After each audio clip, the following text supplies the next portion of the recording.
Hi everyone! Today we're going to talk about me. Today I've planned a little FAQ because I wanted to kind of introduce myself to you all. I feel like my video has been growing quite a bit and I have a lot of new audiences here on my channel. Additionally, I've never ever really made the video introducing myself, so I thought like this would be the perfect opportunity to do so, especially since it's the new year. With that said, I'm going to answer some questions. I've divided it into 3 categories. Some of the questions about me, some about my art journey, and some about my small business. So if you're interested, feel free to go grab a cup of coffee, water or tea, and a snack, and sit back and enjoy. Or you can feel free to just work and do something on the side. Let's get to it.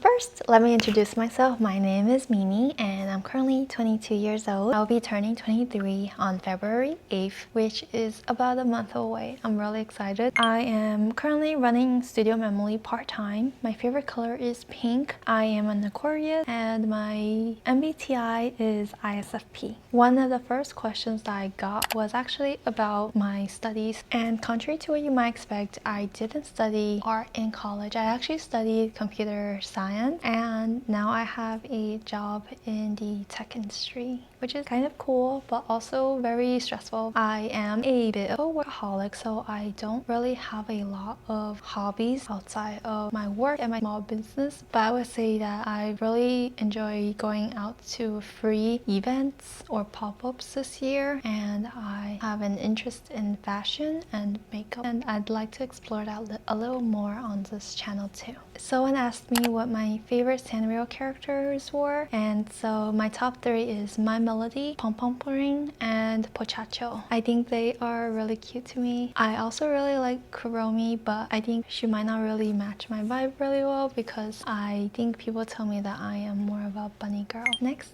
let's talk about my art journey. So the first question that people asked was, when did I start creating art or drawing? And I feel like I've been drawing forever. The first memory that I can really remember is when I was in this after school program and I wanted to be in it, but because my parents didn't really pay for art classes for me as a kid, I couldn't join. But for some reason they had an extra spot that day, so they allowed me to join, and I got to draw like penguins on an iceberg. And it was really fun because we learned how to draw in really simple shapes because it was mostly circles. Overall, I just enjoyed drawing ever since, and I've always been known as the artistic kid in school. But I would say the moment where I really wanted to make art a career was when I started being really into manga. So I was borrowing from the library and there would be books of like Vampire Knight, Fairy Tail, My Kitchen Princess, I think if that was called, Shugo Kira, and all those other stories. So I grew up on these and I absolutely love them so much. And I love the art the most. Like, my brother would zoom through all of the books super fast, but for me, I would like take my time with each page because of how pretty the art was. And there would be some times where I would just sit down with a book and then try to redraw that page on paper. That's how I learned to draw, by copying artists. I really wanted to take art classes when I was younger, but my parents felt like because I learned to draw already through self-taught learning, YouTube videos and everything, it was kind of a waste to take art classes. So I never really had the opportunity to take a formal art class, but I felt like it was a good choice in the end now that I look back on it, because I've seen stories about how they kind of stifle your creativity. My art style back then was more of anime, so here's like a sample of the few artworks that I have. And I didn't have a social media back then, but I used to do a lot of commissions in this game that I played, so that's how I learned to get better at drawing. The next question is this one makes me laugh because of the way that it was asked to me. It's really funny. I was terrible at realism just because I never fundamentally studied shapes and how to break down faces into like a certain structure to memorize, I am kind of impatient, so I always rush to skip like the fundamentals. But I would say my old art style bleeds into my current style. A lot of my artworks aren't really cartoonish, and that's because I still have remnants of how I used to draw. As I get more comfortable with drawing cartoon, the shapes do become more soft and round. Next question is, what tools and software do I use? And so currently I use my iPad Air 4 that I got in 2019 with the compatible Apple Pencil. I forgot which type it was. I use Procreate, and I have my favorite brushes linked on my Ko-fi, and I'll list it down here. This iPad was actually my very first iPad because when I was younger, I used to draw on that 5-inch Huion tablet that would like connect to a computer. The software that I used back then was Medibang, and you might find me like recommending that application to people when I do my tutorials because I generally had a really great experience with it and do think that it's a great alternative to people who don't have the means to buy Procreate. The next question is, how do you find inspiration or deal with art block? So I feel like I scroll through Pinterest and Instagram a lot. When I'm scrolling, I try to think about what I like about that artist's artwork and what colors or dimensions they use, elements. I feel like my art style is dependent on what I see, so I try to capture a mind map of all of my favorite elements and ideas and then come back to them when I draw. As for art block, I would say I haven't really dealt with that ever since I've stopped myself from drawing for about a year to focus on academics. But since then, if I ever feel like I'm not inspired to draw anything, I would draw something else.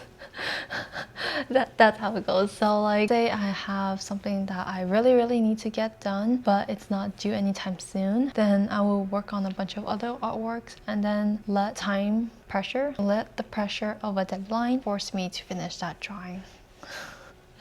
Yes, I am a procrastinator. The next question that I have is, what advice do you have for beginners starting art? And I would say just draw whatever you want. I pretty much grew up drawing the things that I liked seeing. So like me looking at those mangas and trying to redraw what the artists drew, or I used to play this game and I would do commissions for people based on their game characters, and it was so fun because I got to draw a lot of accessories and cool like element that I usually would not think of. And so I would say I wasn't really drawing based on my own imagination, but it was just things I enjoyed seeing, and that helps a lot because when it comes to imagination, I felt like I get stuck. Whereas when I was drawing things I enjoyed looking at, I knew what I wanted to draw. And that's how I drew. And so if you're interested in starting, have a bunch of pictures that you like looking at. It doesn't have to be perfect, you just have to keep drawing it. Another person asked me for advice on how to start studying graphic design and illustrations. I feel like I am not the best person to give this advice because even I don't know where to start. I think I just put things that I liked together visually. So for me, I felt like I learned best by doing something rather than learning it through visually. So when I was looking at tutorials and advice, I try to follow along and do it with the video. And so when I make tutorials on my channel, I try to make it as specific as possible, and I try to always recommend pausing my videos or coming back whenever you need it because I really felt like that was the best way for me to learn. So that's how I also teach others. Well, once you've gained enough familiarity with it, it would feel like second nature to you, and that's what you want to build. You want to build a library of all the things that you want to include in your work. And I think I should also add this advice because this is just as important. Be patient with yourself. When I first started, I think I got really frustrated because what I was doing was not what I wanted it to look like, and I would get angry. Well, I wouldn't get angry, but I would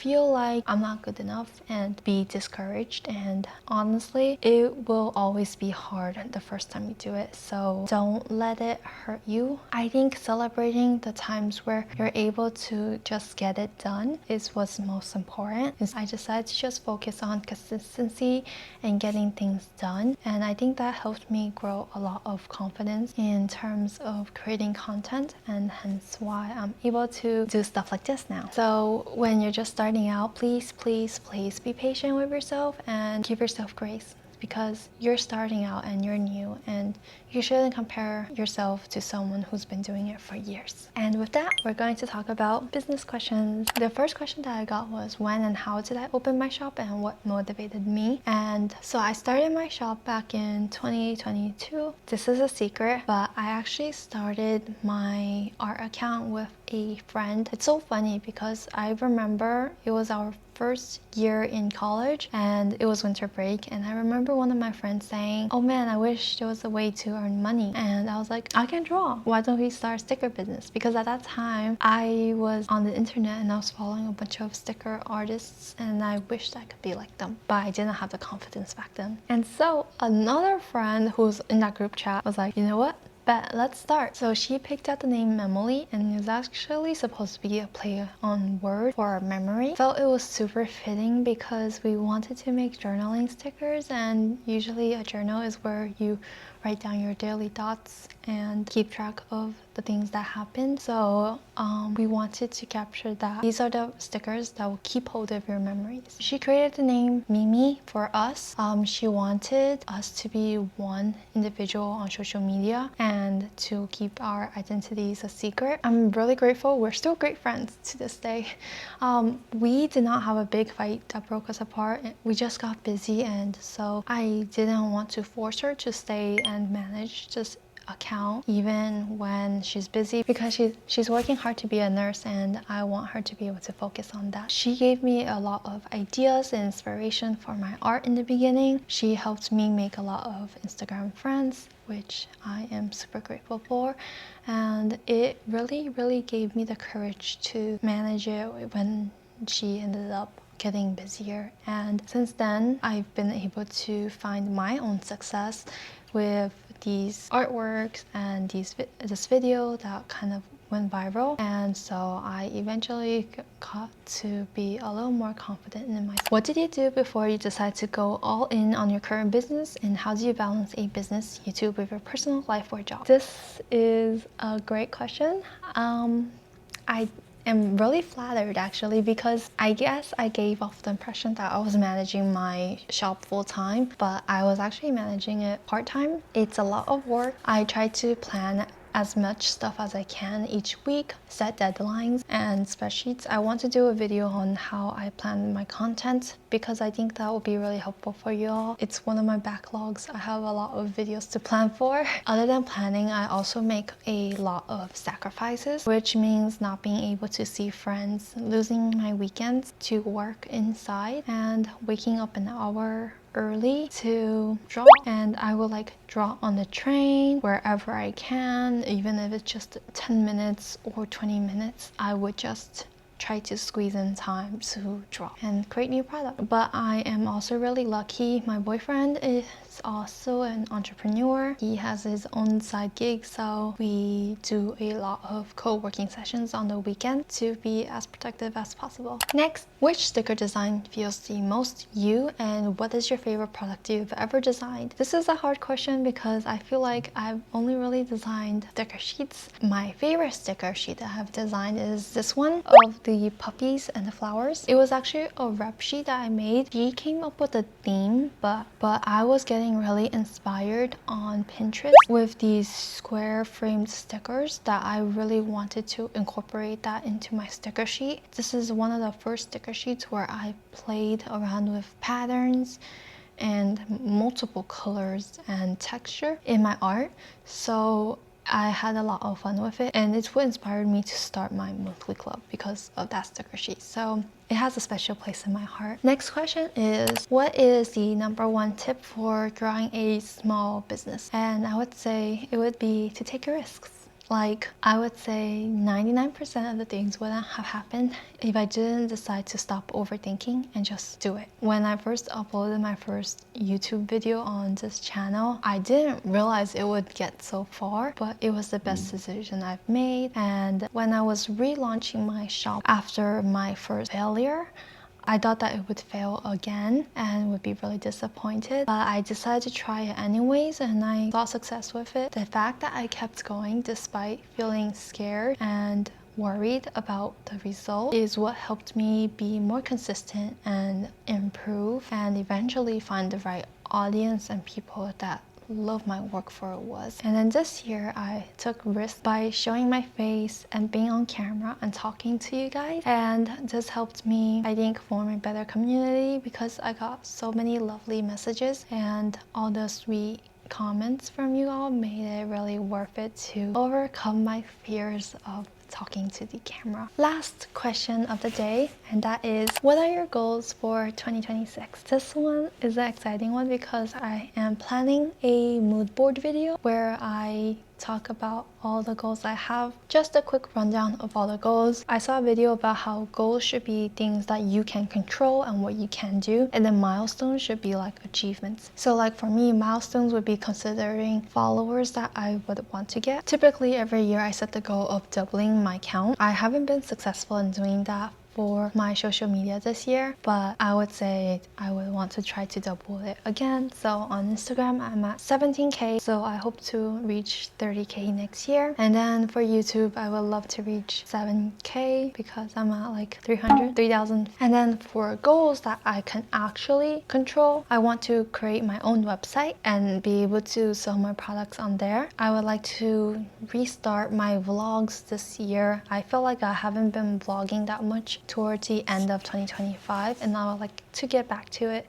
I will get into the specifics of other goals I have in my video next week where we will do a vision board together. So see you in the next one. Thanks for watching and I hope you enjoyed.